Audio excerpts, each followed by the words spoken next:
Hello, everyone, and welcome to another episode of the Devs Like Us podcast show. We really appreciate you all tuning in today. You are the best part of this show and this community. We really appreciate you all tuning in and being loyal listeners. If you're new, thank you for giving us a shot. We really appreciate it. We're actually in the first phase of building this development community that we've started on, and we're extremely excited. We actually are starting to look to have guests come on the show. And so as a part of that process, we want to start interviewing you all and finding out what experiences you all have had in industry or what experiences you all have had in academia. And so if you go to devslike.us/guests, you'll see our guest form there where we want you all to use this platform. This is you all's platform just as much as it is ours. And so we're excited. So when we have our first interview, that's when we'll be going into, another phase. But for now, we want to continue to build on what we started, and it's going to be exciting. How's everyone doing today? I'm doing pretty good. It's been a rough week, but making it, pushing through. Yeah, it's going pretty good. It's been a long, rough week as well for me too. So just looking forward to the weekend. How about yourself? I'm making it. You all know I've had technical difficulties. This is my third device. Yeah. The audience before, so this is my third device. We've had all the mics not go out, or internet hasn't been working. Mics have been going out. Everything has failed. This is the last device that I can use to make this episode happen today. But this is how we work hard. You gotta push through. Make it for the audience. Yeah. Right. So today's topic is typical life of a developer, and I feel like that whole situation is probably a great point as far as you need to be able to persevere and push through the failures. All your stuff that you have planned, or everything's not going to work the way it's supposed to. I think this is our fourth episode, and we've never had that problem before. I get a new little, mic stand that shouldn't affect anything, and now nothing works. So pushing those last minute changes before demo day. Exactly. So life of a developer. Does anybody want to start out? What's the typical life of a developer like? So I know we want to break some things down, certain sections. That there's a lot of things as far as communication, how you work with your team members day to day in the office, and then of course your work schedule. So I'd say let's go around with a brief overview of you guys' experiences as far as a typical life of a developer. So JB, you want to start? Sure, I can. JB, all right. So it's funny that this is our topic, because for me, I honestly believe that there's no real true life, typical life of a developer, because no two offices are going to do things the same way. Even if you have stand-ups every day in a particular group, it's not going to be, the same. And so I've had a chance to hop around to different places during the course of my career, and no office was the same that I was in. There were times where it's we're just going to give you this task and we're going to leave you alone, and you come back to us when it's done. There have been others where every week we have sessions where it's, talk about progress, how everything's going. I had times where it's every day, we're catching up with people just to see where someone's stuck on and things like that. And so for me, that's generally how it goes. Right now, I sit with the same people that I'm working with collectively on a project. And so for that, if there's something we're stuck on, we're just going to turn around. Hey, can you help me with this particular thing? And so, that's generally how that goes for me. To be honest, that hurt my soul. It hurt just to hear that. Because I don't. And the only reason I say that is because we've all seen the videos on YouTube where all developers are they're not saying anything in the video clip, but they just have this. It's just a video of their whole day in the background, and then they're sitting there coding all day. Doing Uber to work. No, I maybe 2 seconds was coding, but they were the drive to work. they would have the coffee, the nice espresso, and then they get to Oh work and they have wait, don't more forget about tea. the morning exercise. Like it's Yeah, morning that exercise. True. exercise in the Then morning. it's, True. come back, get dressed for work. You're gonna get to work however you get to work, and it's gonna be all fun and glamorous. And then you get to work, and you're gonna have like coffee pot talk and all that Exactly. fun stuff. And it's like, I don't know anyone who does that. I love it how they always start with like somebody's recording them in the morning, like, and then they're waking up to the iPhone. They're like, oh yeah, and then it's like if people are already like no Like, morning so people, breath. But they your go, coworkers in your house. Oh, okay. yeah, and then it's all bubbly, and then like they show off the free food at the cafeteria, and then it's like, True. oh, such and such, they bought Thai food, and we're gonna go down there and eat Thai food, and like we don't have to pay for that either. Sadly, I wish it like- was like that, but it doesn't seem like that exists. Yeah. Have you seen those videos, Clarence, on YouTube? That like Yeah. this dude, our video for a life as a developer is not going to be anything that you would like type of YouTube now, and you will see it's like bubbly. Oh Yeah. Yeah, No, I think granted, it's I funny believe you that those mentioned. people. No, go ahead. I was gonna say, I think it's funny how you mentioned kind of the scenario, because some of the things I've seen is like it's like you say, the developer wakes up, they bike into their coffee shop. I've seen it where they're programming at the coffee shop for a couple hours, meeting other devs. They're talking about stuff, and then they finish up there. They get to work maybe about 10ish, probably closer to lunch, and it's Right. like and then like they might sit down, they might grab coffee, and then it's just like probably from like after lunch till whenever, it's just like Wonderful. dark room, just like chucking. All you hear is keys going, headphones on and just rolling. Exactly. And I love it. Oh man, what else? There's like they just put all the stereotypical stuff in Yeah. the clip. And don't get me wrong, like it's a good It's like, job, but like I'm sure those people have, really nice days, but it's also like, I know every day for you is not, this typical setup that you just gave us. Like, Sure. I've seen they're videos sipping- where they're sipping guys coffee, are coding. JB. Yeah, like they're sipping They're coffee, sipping coffee and they're happy reading email. You're not happy with going through all those emails. every day you're going through emails, it's like, Each- okay, here's another one. Each email is action Yes. True. for you to do True. something. True. 90% of them are action for you to do something. They're like, oh yeah, just checking some email. Because no. Email is going to keep you from getting your work done, your actual tickets done, which is what I want to get into next. But like, if you're a developer, you're going to have some form of ticketing system. So is there anything else you guys want to hit on as far as like the overall stereotypical? I was going to ask you about your typical day. The complete opposite of what you see in those videos. I'm going through traffic. Traffic is horrible. I can't find a park anywhere. Hey, I think you're right there on it, though. No, but like for those who have not experienced an internship or like being being in a development or engineering position, like those can be aspects of it, but where you live is a big factor as far as like traffic, how you get to work. Like the area is a big part of it. But for me, like I normally never have like stand-ups in the morning, just because developers do tend to start late. In most places, depending on what industry you're in, like if you're in like a business heavy, like in the financial industry, you might still have to start a little bit early, but most developers, they tend to cater, say, okay, we're not going to do meetings with the developers before 10 o'clock. You do have your early birds as well. But yeah, so stand up, going through emails and like fighting through emails as far as like the actions through emails and any other like tasks. And then like going through tickets, like there's so many different types of tickets. You have bug fix tickets, and they all have a different mood to them. It's like, okay, it's kind of like they all give you a different feel. True. It's like you have your bug tickets, you have your like your task.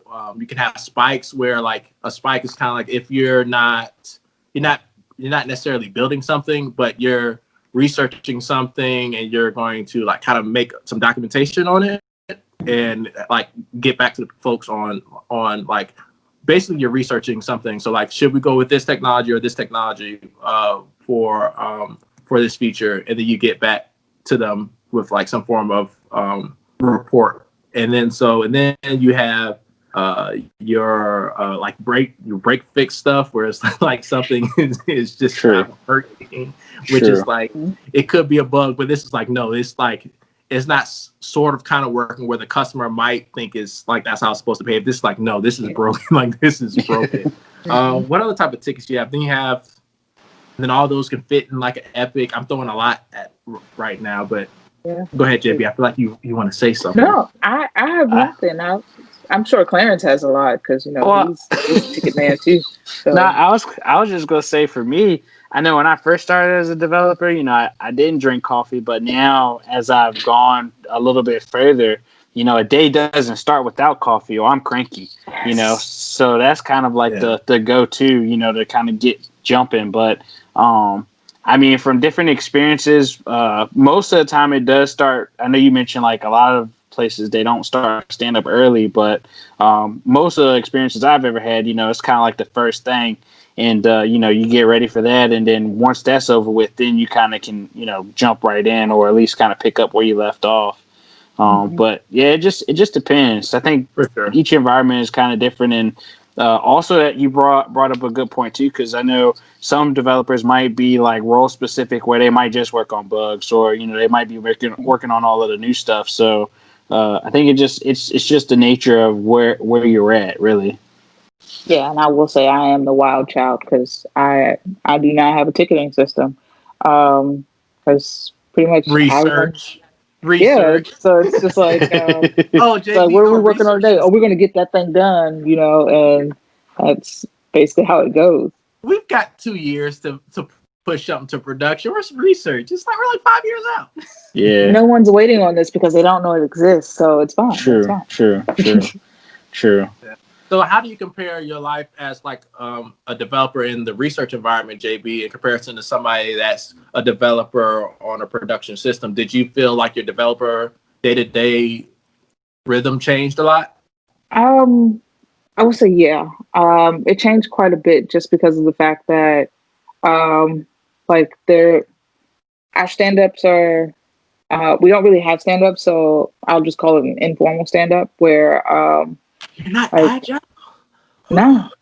I'm not agile no more either.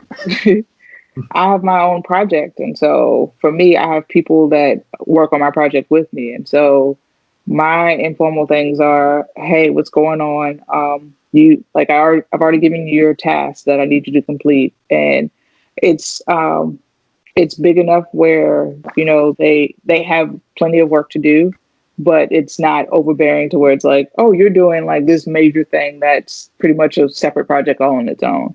And so for my people, like we have conversations on a daily where it's just like, hey, what's going on? How's everything going? Do you need any help? And things like that. But that's pretty much it. And if there's like any one of us are getting caught up on anything, then, we'll kind of stop what we're doing, help them out, and then, keep it moving type of thing. So so that's generally how we tend to do it for my group in particular. Yeah. Awesome. So Clarence, have you had any differences between yours from like your different positions? Or has your developer experience, your life been pretty much the same? No, it has been a little bit different. So when I first started out, I was working on something that people like depended on. So it was very critical to meet deadlines. Were you on call? Yeah, I was on call a little bit. Yeah, the excitement. Yeah. Are you on call? No. I mean, that was pretty interesting because it did kind of feel like everything was mission critical, and each component that was delivered, it went through strenuous testing, all that. I mean, pretty much from top to bottom, just making sure that it worked because again, if anything broke, it's pretty bad. And depending on the type of change or the type of functionality that was implemented, it could either be a small fix or it could be trying to figure out how much data was corrupted. And of course in our world, data is big, so if you mess it up, you don't know if you're looking for a needle in a haystack or if it's A just needle on out. a needle stack. Yeah, exactly. But now lately, I've been more on like projects that can more so help. So like they're needed, but at the same time, it's just like it's a nice to have. So the pressure is off a little bit more. I feel like it's easier to wow the customer a little bit more now because I'm not really pressed for meeting dead. I mean, there's still deadlines, but like there's still a little bit more time to do a little bit more extra, what I call like razzle dazzle. So they didn't know that they needed that, but some extra features that you can kind of throw in there to make them feel a little bit more comfortable about what you're giving them. Yeah, that on call, I've never wanted to be on call because it's like, Never been.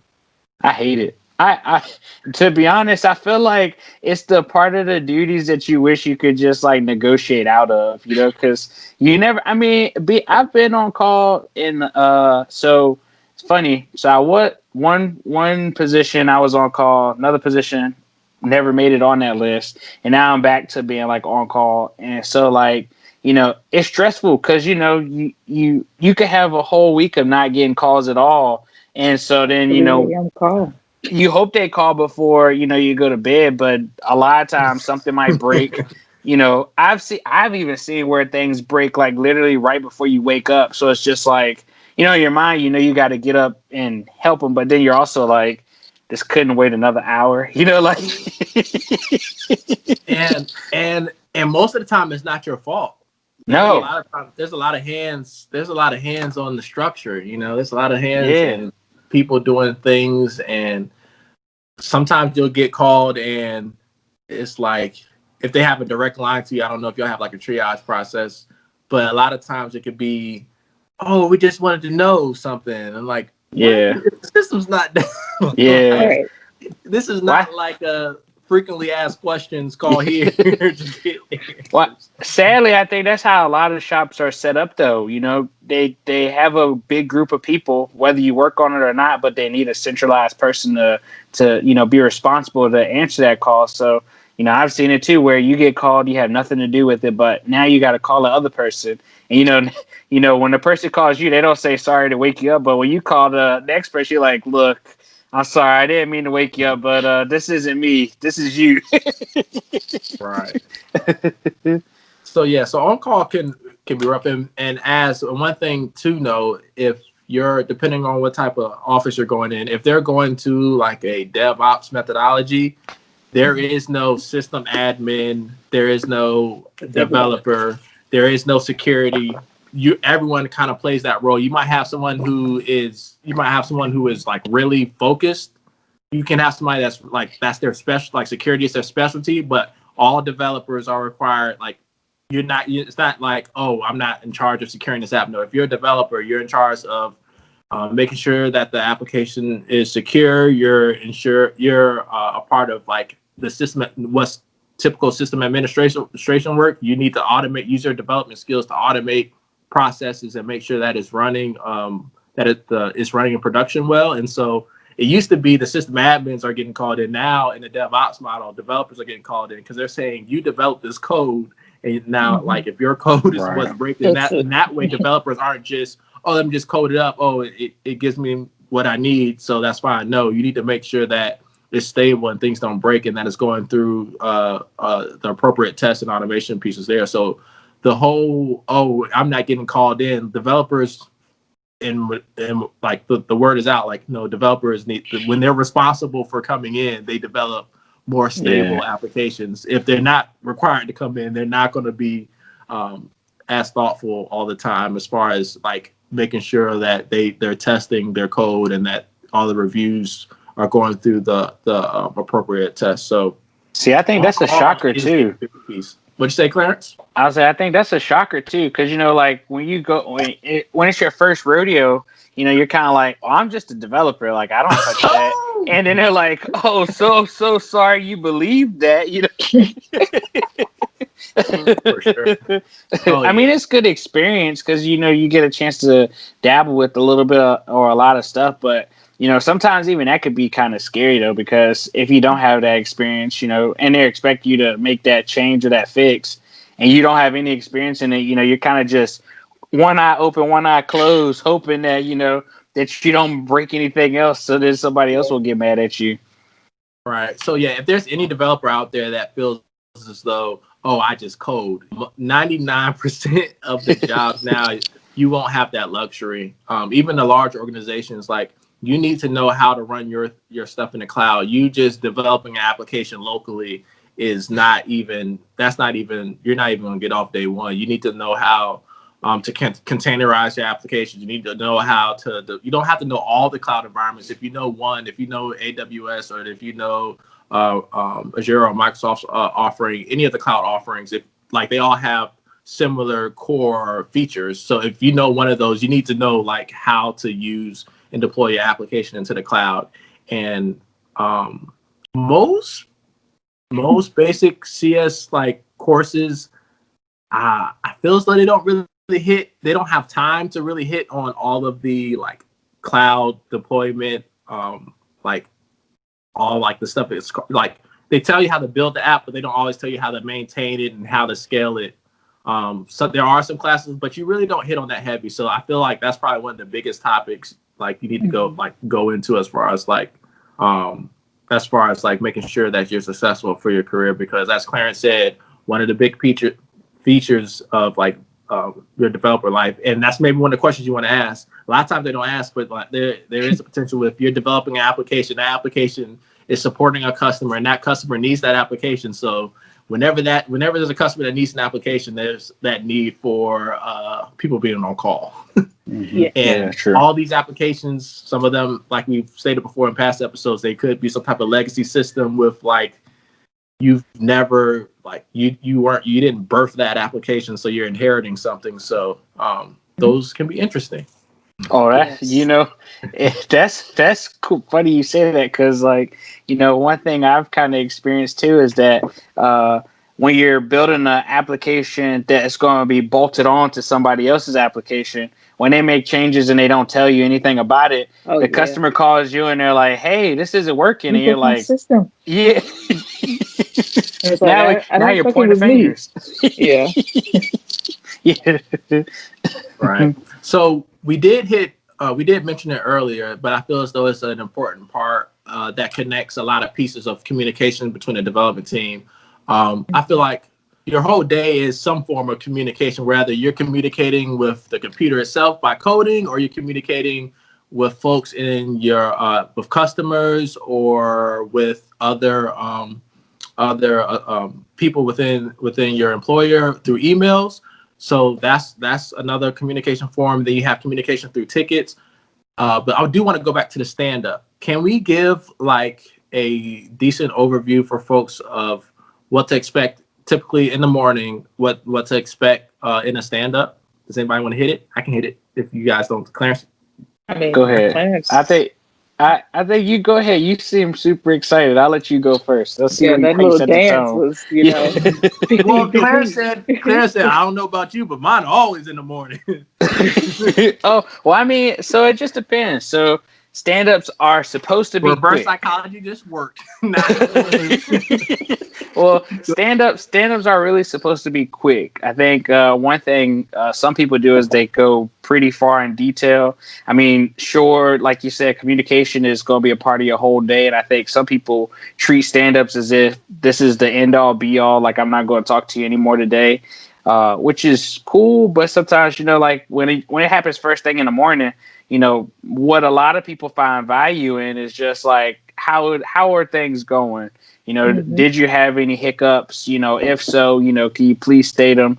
But like, just kind of keeping it simple because, Oh, that's the third question that you answer. So yeah, so there's for me, like just short and quick. This is why I was excited. Yeah. I didn't know that I was giving you a segue, but go for it. Now that you've given me. Three questions for a stand-up that you'll generally have, and this is what's like if you go to the Scrum classes and all that. The general three questions is first is What did you work on since the last time we had a stand up? The second is what do you plan to work on after this stand up? And then the third is there any blockers from preventing you to do work with those stand ups? And so everyone answers those three questions going around. Depending on how like focused the team is, it could vary. It could turn into like some deep Tim session. Tim out of nowhere, and Tim like a technical exchange meeting, and it's like, no, that's not what this is. Yeah. Some people try to solve problems. Those two circle back up with those two people, and you don't need to take everyone's time for that. True. Yeah. So basically, that's how normally you would start off your day. I know the Hollywood is, you're doing coffee, playing games and stuff, but normally you would go in and sometime, but in the morning or close to noon, you'll probably have a stand up, have a stand up meeting. Now, don't get me wrong. You're gonna have your coffee because you're gonna have your coffee. That's my fuel through the day, but it's not with the latte art me on the top and all it's not me sitting around like the coffee machine and having full blown, hey, how was your day yesterday? Like conversation. Out of the $5,000 coffee like espresso machine. I'm coming to my office, get my coffee, come sit down, check my emails, and then we're going about the rest of the day. So I guess question. So, I know I hear it a lot, or I've heard it as a joke around the office, but stand up, right? Do you actually stand up? Some people expect it, but do you? No. So not my office. Mine is very yes. So some teams we do actually like really stand up, and then some teams it's not like we're not even in person. We do it in chat. We have a stand up like chat, and we answer the three because everyone's remote. Like everyone's out. True. Like, because it depends on the situation. So and that kind of is a good segue to another part of the life in the day is like notifications and stuff online. I feel like as a developer, my number one goal is to get to like actually developing and working on the code or the feature tickets that I have, because you have emails and meetings and everyone tries to get you. And that's why if it's up to me, I do try to get in early before everyone else is, because that's when I get my code in. And when people start coming in, it's like just on my screen. Oh, hey, Terrence. Yep. Questions all day. And it's like you start working, which kind of goes back to when I was talking about last episode of the one thing of, you're trying to get your mind back into the work that you're doing. And then you get into the groove, and then someone's like, hey, I know you're working, but I have this question. It's like, what? Why did you have to bring the butt into it? Like you could just send me an email really quick or something, because, sometimes you're in that groove and it's hard to get back into that. And so, I tend to like to come in early some days, just where I'm like, all right, I know what I need to do. I know how I need to execute it. Let me just get in here, get this out real quick, because I know once everybody comes in, like questions are going to start, conversations are going to start about, future things or what's going on now. And it just kind of gets mixed in. Yeah.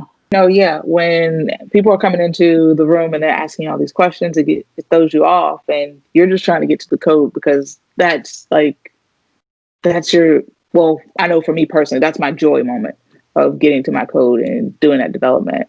And so with that, we've kind of talked about how the day-to-day is of being in the office with other people, but kind of want to get to how is it when you're sitting there and you're coding and things like that? How's your coding process go? Like for coding, are you one of those people that, comment a lot like Clarence does, where he over comments and still forgets what he was doing? Or are you one of those people that's just like, they'll figure it out eventually? So for me, every development team that I've worked with, I've been fortunate enough to where we've had a guide, like a programming guide, or we've had a certain amount of standards. So it was hard for me to overcome it. Like all that was, especially when I was in the Python shops, like there's like a Pythonic way of coding. So there really is was a guide for us to follow. And I feel like every development team should have that. So because we all know when we're coding, like on our own personal projects, our git commit messages are not the prettiest. It's kind of like, oh, it's just me. And then the way we comment, we do it like for us. And so that's why it's good to have that programming guide. If the language itself doesn't have one, for the team to agree on. But most programming languages, they do have like a best practice where, those are kind of infused into that. But for me, so like after I'm knocking through the emails and all the other actions, but I do like to code. I do like to code early in the morning. So when I'm like fresh, got a good night's sleep, go through the actions, and I still have like 2 or 3 hours before everybody comes in into the office, and then like the emails start to pick up again because action, like after you get those first actions out, more actions probably come in. But like get into the code, I used to like try to go in and like as like earlier on, I used to say, oh, let me just see if this works. Oh, let me just see if this works. So I try to make sure that I map out either on paper or some type of thought process or flow process of like, what am I doing? How I'm going to implement it? How many different methods or functions, depending on what language you're using, I'm gonna use to have each set or function and how it's going to work and how they're going to connect together. So I used to get straight hands on keyboard, and I still can do that depending on what it is. But if it's a complex like new feature, I want to map out what I'm doing first and then make sure I go through that from there. And but yeah, Clarence, how about you? They let you just like add all the comments? Yeah, I mean, for right now, I'm a solo developer, so for me, I do the extra commenting just for, just so I have a note of it for later on, and if anybody comes and picks it up, they know that I have something to kind of go by. Because I've seen some shops where there might be less comments in the code, but we had like a dedicated person who wrote up like a real system, document on how it all, flowed and different sections of what things did and kind of like overall breakdown, which was cool because I love diagrams. Yeah, diagrams. One thing that I don't see though, like in the corporate space, that I thought we saw a lot more in school was flow charts. I think that a lot of people kind of ignore that as a process as a whole.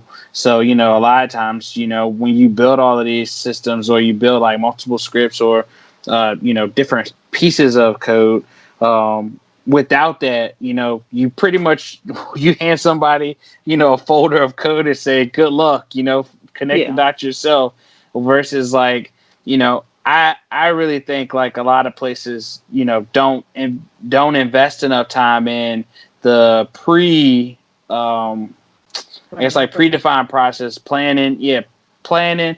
And I think it's hard too, because like a lot of times, like depending on what you're working on, there's so much unknown that like you really, I mean, you can ask a lot of questions, but you don't know. In some cases, at least I know from personal experience, I don't know what I'm gonna write up until I start actually coding, and then it's like, oh, I'll go back later, and make note of that, which means never. But I think I don't know. I've tried to do my best, to be clear and, make variables that, people can really, pick up on. But I've been on teams where I think you kind of mentioned it earlier where there were no standards. So like people would it would be like a few people kind of understood or, were kind of on one accord, but there could be a couple other team members who kind of just like made crappy commit comments. So it's just like, what did you push in the master? I mean, you could go look at, pretty much the blame, but it's just like, what did you do again? What did you change? This isn't really descriptive. So I think if there is a chance, definitely as a dev, take that opportunity. If you notice things that are slacking or you notice things that you wish or were different, make those changes and just kind of like, implement it yourself and then try to get more people to kind of, join you. So then that way, you'll actually benefit the company and not hurt the company. And when you said starter, you talk about like the coding standards or practices. Yep, standards, practices. I mean, just making suggestions to team members. I know when you work on a pretty big team, a lot of times that's kind of hard because some people have been doing things a certain way for so long. But I think one thing I've kind of seen is that, and I don't name drop, no, not call anybody out, but a lot of the experiences that I've had compared to the process that I learned in school, you don't see it. People who've been coding for years, they don't know, like I mentioned earlier, the pre-planning process, or, actually like, from start to finish, how a project is supposed to look. But, they're like, here, code this. I guess that kind of just fits in what we kind of wrote back into what we were talking about earlier about, like the dream dev, day to day. Whereas like, in your mind, you expect so much, but in reality, you're either doing it all yourself, or you're kind of picking up those bad habits that other people have kind of just, done and let go by the wayside. So it could be pretty toxic. It definitely could be pretty bad for you, because you could be on one team that doesn't care, and then you go to a new team and, they're very thorough, they're very organized, and you're just like, now you're that guy to say, we don't do that. Spaces are tabs. Yes. But yes, that's a good point. So, and I feel like another point too is like those blockers. So you're doing those coding, your stuff just is not working during the day. Do any of you all have a special go-to that you can do to clear your mind, or to kind of like make sure you push through that blocker? And I'm not talking about blockers like as far as like other tickets, but like the function that you're trying to implement is not like, you're not getting it to work. So I know for me, I like to step away. I've had a bad habit sometimes of like snacking, which is not good because you have a lot of problems. And if you if you're snacking, I mean, if it's apple, it's okay, but like mine was like chips, M&Ms. Right. Yeah, don't do that. But yeah, I do like going for walks if the weather's okay outside. Like thinking of like going off that. Sometimes going to like other tasks, like other like just day-to-day tasks you have might help. It might cloud yourself, like drain you down even more depending on what's there in the chat rooms and an email. But like I think the biggest thing for me is like going out for a walk. Do any of you all have to go through to like break through a problem that you're trying to solve when it comes to code? For me, going for walks is a really good one. I also tend to just kind of have a conversation with a coworker and I try to find the coworker that's not, busy, since I don't like when somebody does it to me, but just to have that conversation and talk through what you're going through, because there have been plenty of times where I'll be like, hey, I'm having this problem and, such and such is happening. And in the midst of me even saying it, I'll be like, wait a second, I figured it out. And they're like, you're welcome. And it's just, they were there just to be that listening ear for me. Which one of my bosses, he actually got us like the little rubber ducks to kind of be that person for you so that you don't have to bother people. I have yet to use the rubber duck because I'm just nice. like, that just looks really odd. And it's all like different types of rubber ducks. So like someone has like an army duck, someone has like a teddy bear duck, and all these different things. But even just looking at it, I'm just like, yeah, you're not going to fill that void that I need. I need to talk to like an actual person, just because even if I can't figure it out in the midst of me talking to them, they can kind of give me feedback on, okay, well, it sounds like you're trying to do this. How about you try this type of thing?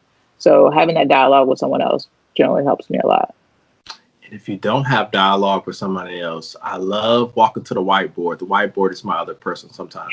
True, yeah, whiteboards. Yeah, I love whiteboards. It's so educational.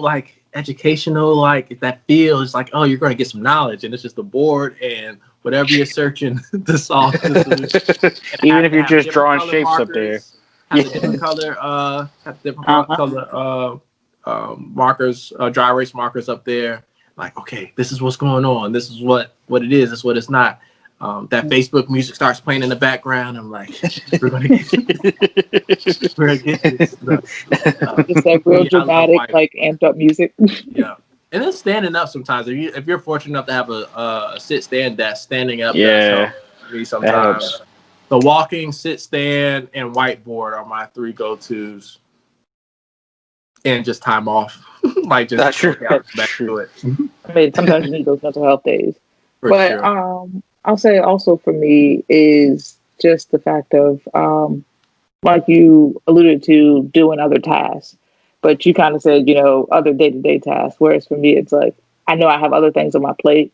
So it's like, if it's not as important as the particular task that I'm stuck on, then I'm like, well, this still needs to get done. So let me, do this just to kind of get me to like a mellow space, which kind of gets me back into the groove of development. And then I'm like, all right, I've got this piece done. Now I can make this context switch back into what was my problem space before. But how It's about like you, how Clarence? confidence builder too. It's like, oh, so let me go for like a sure win. So it's like, okay, I got something off this list done.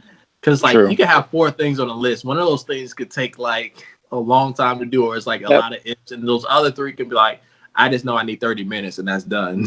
Or Yeah. 10 Right. minutes. Program this action for this particular button that's on the system type of thing where it's like, oh, this would be no time at all. But yeah. Clarence, how about you? Any I think y'all. special things? I think y'all hit all of them. Oh, no, we going Oh for didn't. no, it did. go No, for we a didn't. walk. I know I one of mean, yours, Clarence. go for a walk. Jerry. Oh, I was gonna say go out and go fishing. He's just gonna go Oh out. yeah, That too. yeah. If only my job was closer to a body of water that had fish in it, I definitely will pull out the pop out rod. And but now I think for sure, going for a walk. I know I also mentioned I am that coworker, but I'll at least like ask, make sure that hey, am I distracting you? But I need to really, kind of talk this out because I think like that is big. I know a lot of times just talking about something totally off task, the light bulb will go off. You're like, sorry to stop you, sorry to be rude, but I got to go fix this really quick. You gave me kind of what I needed. I've had But those in like regular days or like waking up in the middle of your sleep. It's just like, yeah, wait, that's that thing. Let me write it down now before I, that's forget what I about it. needed. Right. So, doing that, going to get water. I mean, I think anything to kind of just take your mind off of what you're doing. Cause I know sometimes you go so hard, your back hits the wall and then it's just like, I don't know what else to do. So you just got to step away from it, step away from the wall itself. And, I But don't what know, happens when you hit the wall again? you hit the wall again. Hey, you hit that wall pretty hard a couple times, Hey, I meant to say, I That's a gave you a previous pretty episode. hard What episode do time. they need to go back to understand that, JB? That was episode. Was that That was the episode last 2? episode. No, that Oh was the no, it was last episode episode. 3. Yeah, episode Yeah, 3, Imposter Syndrome. I Yeah, forgot. I forgot to say at the Was beginning of it? this. It was. yeah. I was super sorry. I went back and watched over, and I really gave you a hard time, and you really gave you gave a really good answer, and I wasn't being a good friend that day. I'm sorry. Yeah, yeah. I That hurt me because I was like, I But have my what notes happens ready. I'm when you like, hit it oh, again? Like I we I need to could be tell. real. I could tell. I was even really JB was like, it's like, gosh, Clarence, he's like, yeah, I was really coming for you, but I was You just turn trying to. into a Rock'em Sock'em robot real quick. Just I just was trying to. I was really. Clarence just admitted to watching an episode. Clarence just admitted to watching an episode. he does like us. But there's another point that I wanted to hit that we had, and it was side projects. So, life of a developer, we've done code at home. You have your stand-ups. I mean, your code at work, and we have your daily stand-ups. You got your actions that are coming in email and chat. Do you all go home and code and develop more? I'm a bad coder. I need to work on it. It's on my improvement list to code at home. Because I have seen kind of like I've seen from others how beneficial it is that you go home and kind of pursue your own personal projects, or just taking a little bit of extra time to understand the technology that you might be working on now, or a technology that's going to be used in the future. So if it's a feature for something that you'll be doing, it's super important to kind of take the extra time, because during the day you're busy, with all the other things that you got on your plate, that it's okay to come home and just take that time to just do it at your own speed. Do you code at home?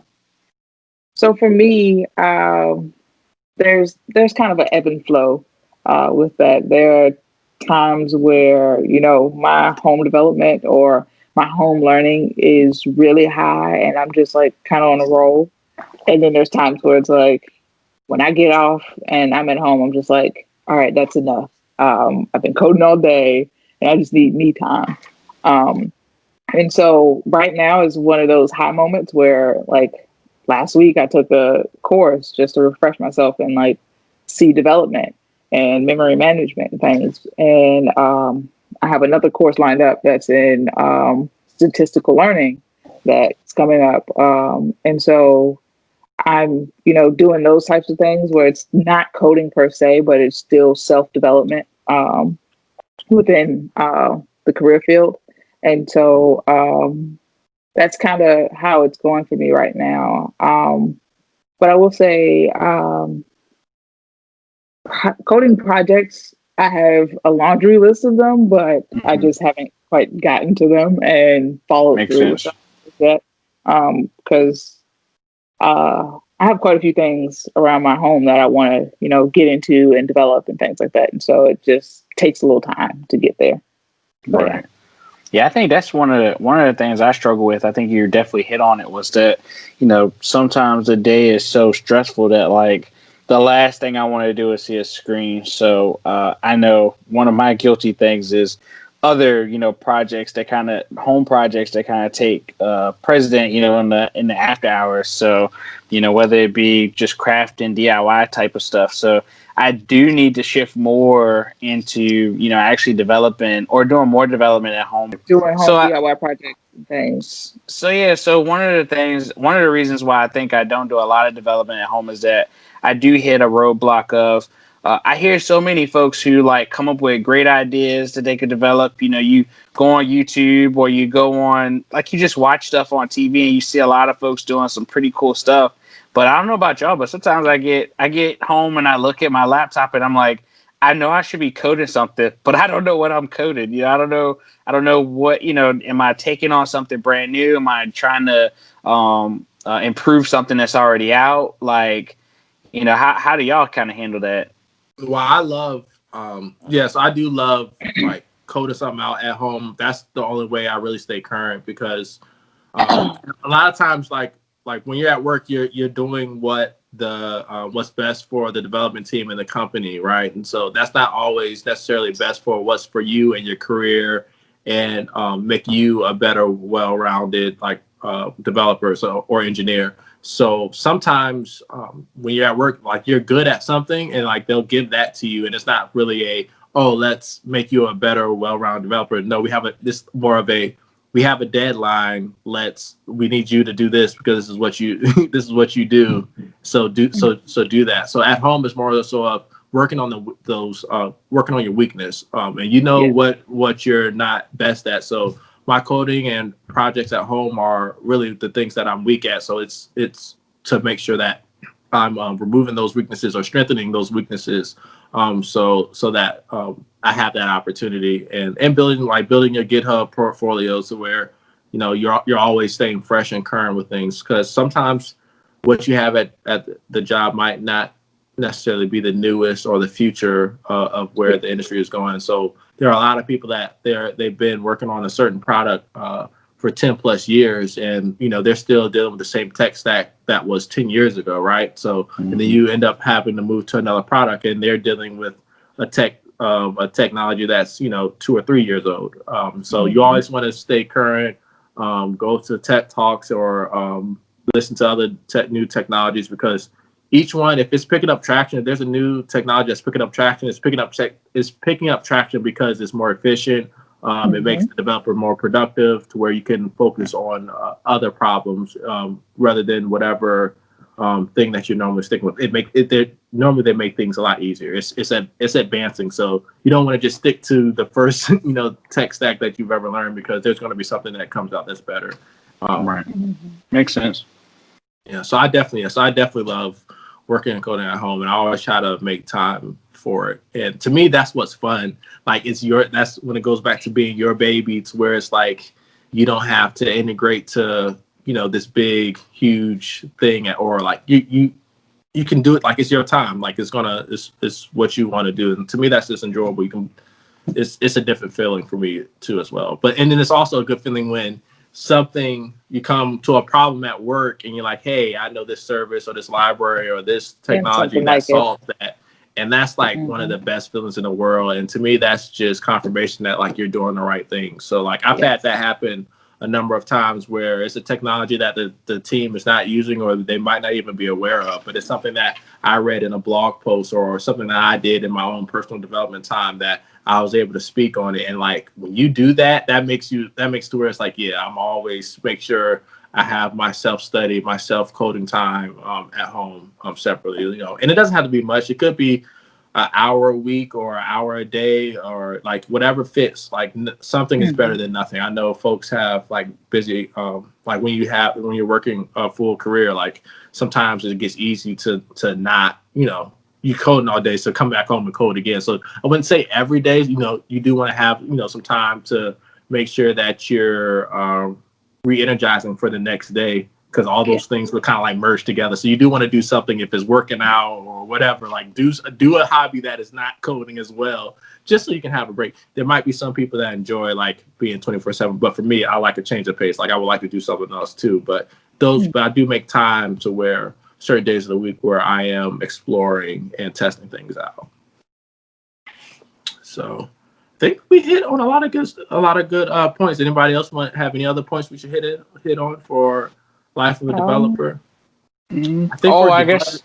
Go ahead, Clarence. I say only other thing I could guess of. So I know earlier when we were talking about kind of like the ideal dev life, you know, we talked about kind of like the coffee shop dev, but have y'all seen like the dev who wakes up, you know, on the beach, you know, you know, develops just right there. Up the laptop yeah. Nomad. What's it? The Nomads, the remote developers? Yeah. I knew a guy who nice. he traveled in an RV, and that's kind of how he did it. You know, he would set up shop at a camp and just code wherever he wanted to go. So he got a chance to, you know, see the world, but at the same time, you know, still get work done. Yeah, and like being able, I know we had a lot of points of like debugging and how do you write your code, one-line comments versus multi-line comments, but you really do want to be in a good mindset. And we really hit on this with imposter syndrome you on the last episode.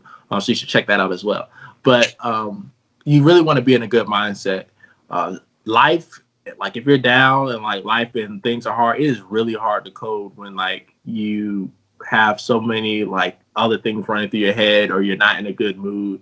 And that's why I think like great developers, a lot of times, I don't know if you notice, and I'm not big in stereotypes, but they'll have the Nerf guns around. You'll have little basketball hoops in the office, and everybody says, "Oh, we're just big kids." But like when you're just in a terminal all day, you want to find things to make it lighthearted and stay in a good mood. And like to me, that really is important. Like all that stuff, and really kind of what we saw in the stereotypical, with like, oh, the developers in the game room.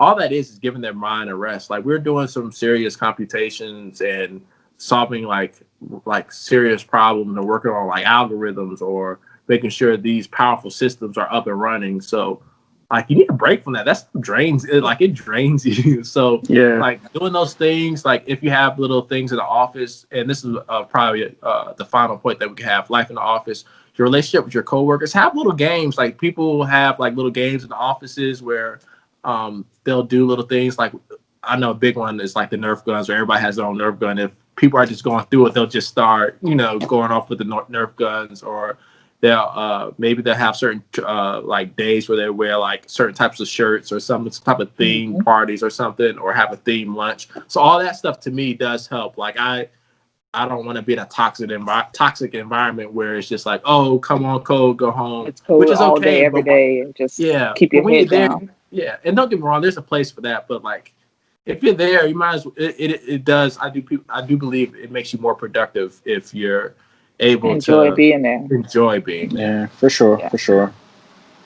So. Yeah, because I've definitely had the offices with the Nerf guns, like kind of going back to our interview episode where, I'm having those conversations of what kind of office environment would I be working in? just because you want to make sure that you're comfortable and it's enjoyable, that when you have those downtimes that you enjoy that time while you're there, because you still have X amount of hours that you need to be at work and that you need to be completing things. And so you want to make sure that whether it's you're deep into the code and you're enjoying yourself, or there's downtime and you need to enjoy yourself as well. And so going back to your friend Clarence that was in the RV and he's working remotely.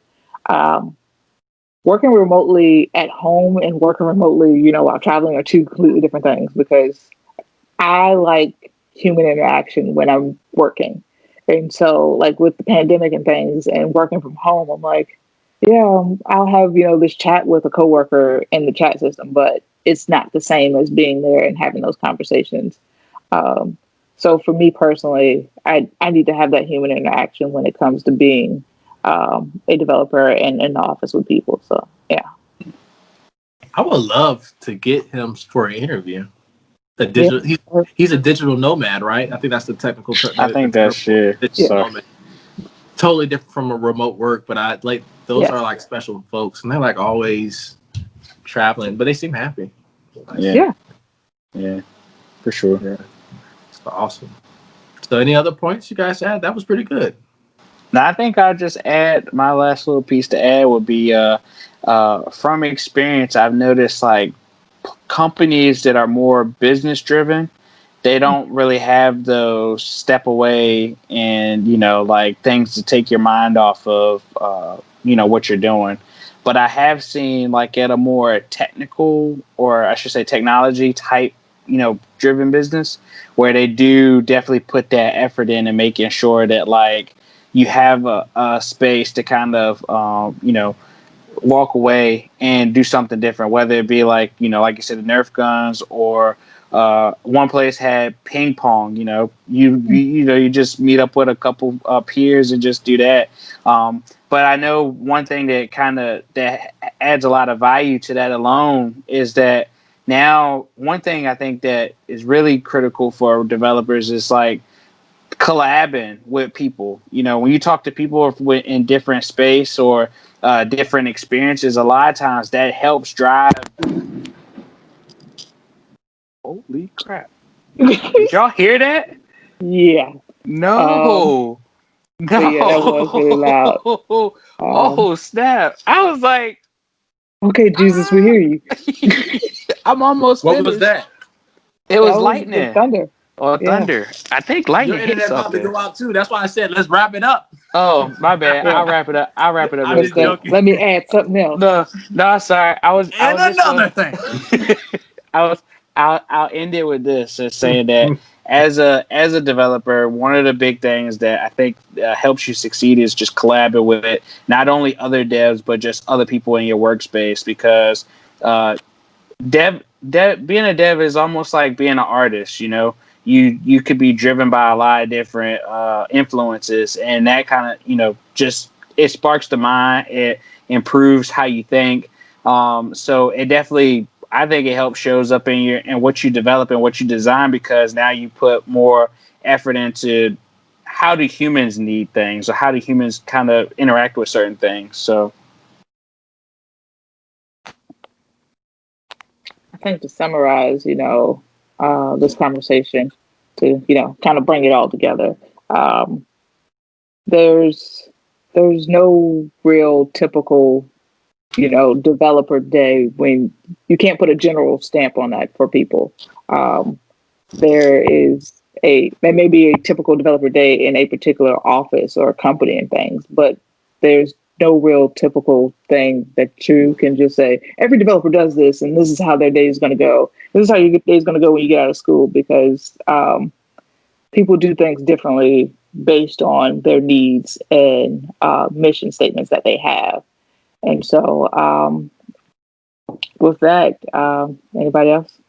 That's well said, JB. Yeah. So thank you all for joining in. This has been another episode of Devs Like Us. Once again, we appreciate you all tuning in. And if you want to hit us up, hit us in the chat. I'll say, if you do it in the comment section, please, if you're one of those developers that we jokingly, said does all of those nice things, please, we would like to meet you because we want to just see, you know, how is that life? Yeah. But one more thing that I want to add in, guys, don't forget to hit that subscribe button because you know that's how we want to make sure that we continue to connect with you guys, and definitely hit that bell so you can get those post notifications. And yeah, we just want to keep this conversation going with you guys. And